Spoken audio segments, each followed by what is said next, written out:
Real estate investment trusts, also known as REITs, can be a great way to boost your dividend income and diversify your investment portfolio. REITs provide the ability to add exposure to the real estate industry without the headache of dealing with the day-to-day operations of owning real estate. So in this video, I'll be analyzing 3 REITs that I believe are currently trading at a good value, and 2 of these REITs are actually companies that I own in my personal dividend portfolio, which has around 12% of its capital allocated to REITs. So let's go ahead and jump into it. And the first REIT that I believe is trading at a good value is VICI Property, stock ticker VICI. This is actually one of the companies that I own in my personal dividend portfolio, and they're currently trading at $32.36 per share. Now, this is still a relatively new REIT. You can see they just started trading publicly in late 2017, but over the past 5 years, it's up almost 80%, and over the past year, up around 5.56%. The company has a decent starting dividend yield right at 5%, and it actually has seen really good dividend growth compared to other real estate investment trusts.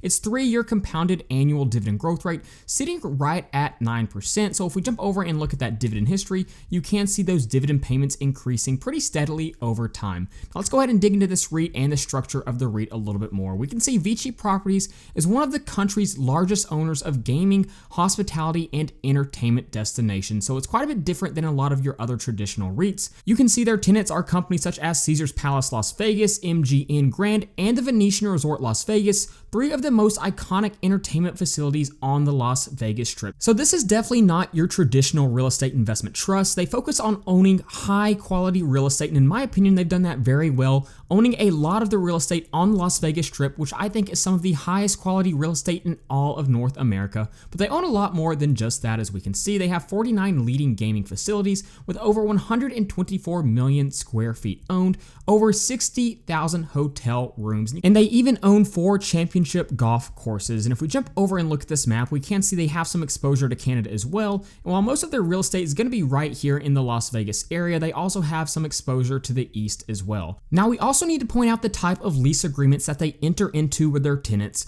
We can see its properties are occupied by industry-leading gaming and hospitality operators under long-term triple net lease agreements. And those are commonly used in commercial real estate where the tenant is responsible for paying all of the property's operating expenses, including property tax, insurance, and maintenance costs. And there's quite a few different benefits for VICI using a triple net lease agreement. First off, they're going to have predictable income. With the triple net lease agreement, the tenant is responsible for paying all of the property's expenses, which means that the landlord's income is much more predictable, but they also have reduced management responsibilities as well, which is a huge benefit to VICI as well. And the third is they have much lower risk. Triple net lease agreements can be lower risk for landlords since the tenant is responsible for paying all of the property's expenses, including unexpected repairs and maintenance. And the fourth is these are typically going to have longer lease terms. So there are a ton of benefits for VICI using these long-term triple net lease agreements. And we can actually see what a lease agreement looks like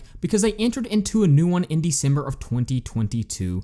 And this lease had an initial term of 25 years with 3 10-year tenant renewal options. Rent under the lease will escalate annually by 2%, with escalation of greater than 2% and CPI capped at 3% beginning in lease year 11.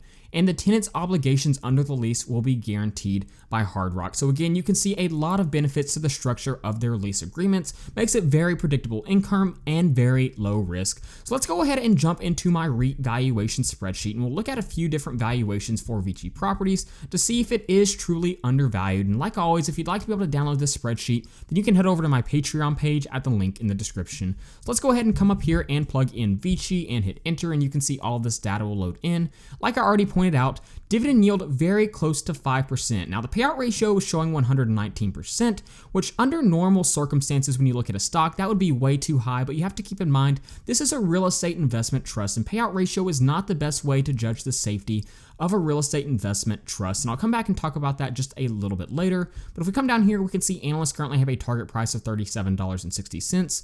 Institutional ownership extremely high at 98.6%. and a beta of just 0.92, so you will see a little less volatility than that of the market. But the first valuation model we want to look at is going to be the AFFO valuation, and basically how it works is based on the companies that we plug in right here, which are going to be comparable companies. We can see their stock price and look at their price to AFFO multiple. We take that average price to AFFO multiple and plug it into this formula here, and you can see we come to an intrinsic value with VICI of $37.16 per share, which is actually really close to what we got for analyst target price. Now, the next thing we typically look at is going to be the historical price to FFO, but since VICI is such a new REIT, we really don't have a lot of good data for this valuation model, so we're not going to use it. Now, the next one we're going to look at is the dividend discount model, and this values a company based on how much they pay out in dividends and how much that dividend is increasing over time. So you can see I plugged in the quarterly dividend payouts, so we can see how much they pay out each year, and this allows us to see our year-over-year dividend growth rates of around 3.5, 10.7, 9, and 8.3. So really solid dividend growth for a REIT. That's an average growth rate of 7.9%. So moving forward, I'm projecting a growth rate of 4.25%, discount rate of 8.5, and that gives us a dividend discount model price per share of $38.27. Now, like I pointed out earlier, payout ratio 119%, but the better way to judge the safety of a dividend payout from a REIT is going to be the FFO payout ratio. That stands for funds from operations, and their FFO payout ratio is only sitting right at 64%. That is a very healthy payout ratio for a real estate investment trust. Now, the next valuation model I have on this spreadsheet is net asset value, and I think this can be a good way to value a REIT, but unfortunately there's so many different variables. I think there's a lot of possible ways you could potentially mess up this valuation model, so I don't feel comfortable using it in this scenario.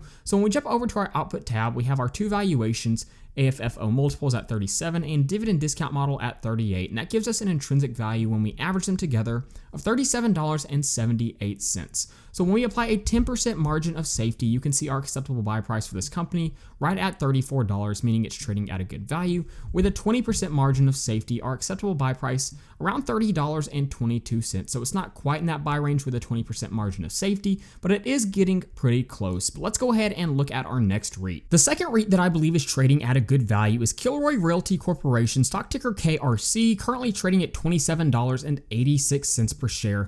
Over the past year, it's down 60%. Over the past 6 months, down 35%, and over the past month, down almost 13.5%. And I do need to give credit to my fellow YouTuber and friend Ryan Williams for pointing out this real estate investment trust. He is who brought it to my attention, so be sure to check him out. But if we come over here, we can see they now have a starting dividend yield of close to 8%, but the short interest has climbed up a little bit as well, close to 5%. That's definitely higher than I want to see it. They did recently announce their latest quarter's earnings, and it was a huge success. You can see FFO of $1.22 beats by 5 cents, and revenue of $293 million, which beat by over $10 million. So that was a pretty good sign from their latest quarterly earnings. Now, if we jump over to their website, we can see the type of real estate that they own. They own offices, life science buildings, retail buildings, and some residential as well. And if we jump over to the map, we can see most of it's going to be located in the California area. If we zoom out, we can see a lot along the East Coast in California. We have some in Washington as well, and then a little bit of real estate in Austin, Texas as well. Now, one potential risk with this company is you can see a lot of the real estate is located in San Francisco. And I don't know if you've been keeping up with the real estate situation in San Francisco lately, but a lot of the real estate values there have been tanking by quite a bit. So that is one potential risk with this company. But let's go ahead and jump into our valuations. We'll come up here and plug in the stock ticker and hit enter. And again, all this data will load in. Dividend yield close to 8%, not quite there, but they're paying out $2.16 per share. Analysts currently have a target price of $39.54, and we can see a beta of 0.85, so you will see less volatility than that of the market. And again, look at that 500-day change chart. It has dropped dramatically in share price. But let's go ahead and jump into our first valuation, the AFFO multiples valuation. You can see the comparable companies we are using right here have an average price to AFFO of 10.65, while KRC's price to AFFO is only sitting at 8.09. So when we apply that to our formula, we come to an intrinsic value of $36.71. Now let's look at the historical price to FFO. I'll zoom out and we can look at this, but basically we're plugging in the historical price per share over the past few years and the historical FFO per share, so we can see that historical price to FFO. So typically it looks like it's been trading on average at around 18.21 over the past decade, but it has been dropping over the past few years, and it's currently sitting at just 5.8 0.86 for the trailing 12 months. That's pretty phenomenal. It has come down so much. So compared to where it's been over the past decade, it looks like it's trading at a huge discount. Now let's go ahead and look at our dividend discount model. And you can see the dividend growth year over year of 6.6, 3%, 4%, and 3.85. So for a real estate investment trust, pretty decent dividend growth. That's an average growth rate of 4.38. Moving forward, I'm projecting a growth rate of 3.5, discount rate of 9, and that gives us a dividend discount model price per share of $40.65. And the FFO payout ratio is only sitting at 48.39%, so plenty of room to continue to grow those dividends over time. So when we jump over to our output tab, we can see our two valuations, AFFO multiples and the dividend discount model, and that gives us an intrinsic value of $38.68. And obviously the historical price to FFO is not represented on this output tab, but even on that valuation, we found that the company appeared to be undervalued compared to where it's been historically. So with a 10% margin of safety, it looks like our acceptable buy price is around $34.81, and with a 20% margin of safety, our acceptable buy price around $30.94. So it would appear that this company is trading at a good value, but definitely keep an eye on its real estate situation in San Francisco. With that being said, let's go ahead and look at our last real estate investment trust. And the last real estate investment trust that I believe is trading at a good value is one of the most popular ones out there, and that is Realty Income Corporation, stock ticker O, currently trading at $61.84. And over the past year, it's down almost 9%. Now, this is a company with a starting dividend yield of a little over 5%, and it's actually a company that makes up a large amount of my portfolio. If I blow this up, you can see Realty Income makes up 6.3% of my personal dividend portfolio. If we jump over to their website, we can see their portfolio consists of over 12,400 commercial properties leased to over 1,250 clients with a spread size of 84 industries. And if we jump over to this tab, we can see that 10% of their portfolio is with grocery stores, 8.7% with convenience stores,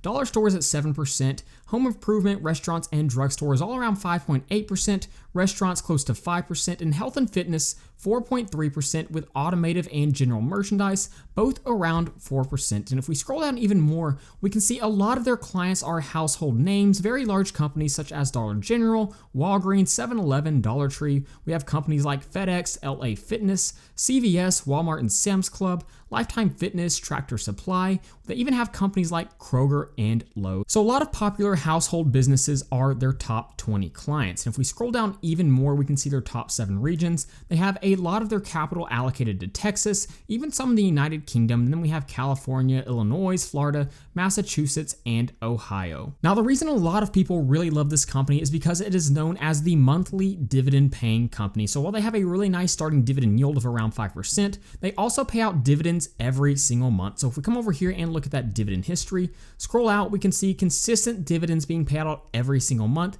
And they have also been increasing the amount they pay in dividends for 26 consecutive years. So that is a huge accomplishment, especially for a real estate investment trust. And we can see the dividend growth rates have been pretty decent over the past few years. 3-year dividend growth rate of 4.06% and 5-year dividend growth rate of 3.76%. So with all of that being said, let's go ahead and jump over to our valuation spreadsheet to see if we can find if it's at a good value. Like I've mentioned, starting dividend yield close to 5%. Analysts currently have a target price of around $70 per share. Institutional ownership pretty high at 83% and a beta of just 0.81, so you will see low levels of volatility. Now looking at our AFFO multiples valuation, you can see the comparable companies we're looking at right here. They have an average price to AFFO of 16.27, while Realty Income's price to AFFO is only 15.41, so it would appear they're a little undervalued. That comes out to an intrinsic value of $65.39. The historical price to FFO model, I'll zoom out just a little bit. We can see historically speaking, their average price to FFO over the last 10 years around 18.7, and you can see that's come down just a little bit as of late because their current price to FFO is only sitting at 15.31. So according to where they've been historically, it looks like they're a little bit undervalued as well. Now let's look at our dividend discount model, and I'll zoom in and you can see those dividend growth rates of 3%, 5%, a little bit lower right here around 1%, and then around 3% as well. So that's an average growth rate of close to 3%.